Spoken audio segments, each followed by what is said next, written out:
नमस्कार, मैं उनिशु शर्मा आपके साथ। आइए रुक करते हैं कुछ खास खबरों की ओर। 90 के दशक में शुरू हुआ आर्थिक सुधारों का दौर आज भी जारी है। सरकारें बदलती रही, लेकिन इस मसले पर किसी ने समझौते नहीं किया। आज भारत दुनिया की चौथी अर्थव्यवस्था बन गई और अब तीसरे पायदान पर छलांग लगाने को आतुर है।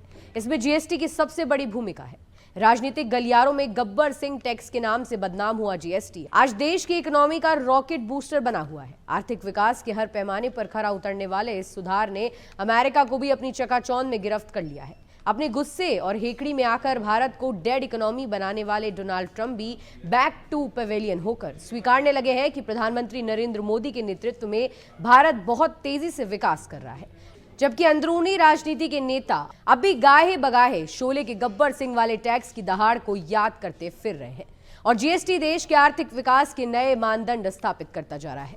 पिछले कुछ वर्षों में सरकार ने कई बड़े सुधार किए हैं, जिसमें एक आधुनिक, कुशल और नागरिक हितैषी व्यवस्था का निर्माण हुआ है। इसके तहत 40,000 से ज्यादा बेकार नियम हटाए गए और 1,500 से अधिक पुराने कानूनों को निरस्त किया गया।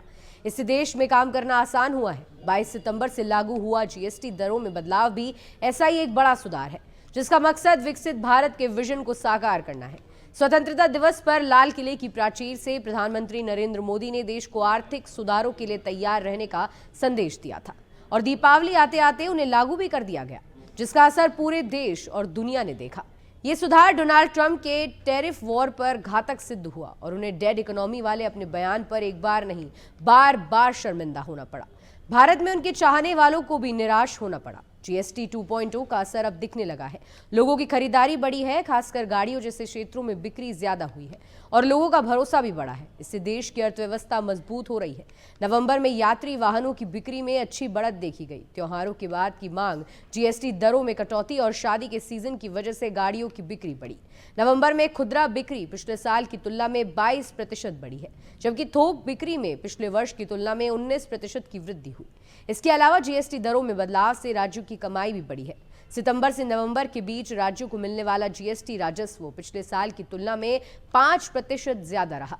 चालू वित्त वर्ष के सितंबर से नवंबर के दौरान जीएसटी संग्रह 2024-25 की इसी अवधि में 2,46,197 करोड़ रुपए से बढ़कर 2,59,202 करोड़ रुपए हो गया। सरकार ही नहीं, आर्थिक विशेषज्ञों का मानना है कि जीएसटी सुधार और व्यापार को आसान बनाने की नीतियों से लोगों की खरीदारी और बढ़ेगी। इससे आने वाले समय में जीएसटी से होने वाली कमाई भी ज्यादा होगी।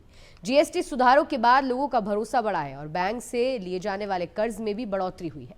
जीएसटी सुधारों के बाद देश की आर्थिक गतिविधियां तेज हुई हैं। सितंबर और अक्टूबर के दौरान ई वे बिल जनरेशन में वार्षिक आधार पर 14.4% की बढ़ोतरी हुई।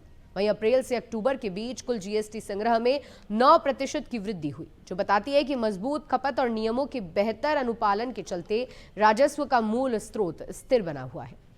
किसी भी देश का आर्थिक विकास उसके आर्थिक सुधारों पर निर्भर रहता है। सरकारें आती हैं, सरकारें जाती हैं, लेकिन सुधार की प्रक्रिया राष्ट्रीय हितों से जुड़ी हुई होने के कारण उसमें ज्यादा बदलाव नहीं होता और होना भी नहीं चाहिए। मोदी सरकार ने भी पीवी नरसिम्हा राव के आर्थिक सुधारों को आगे बढ़ाया।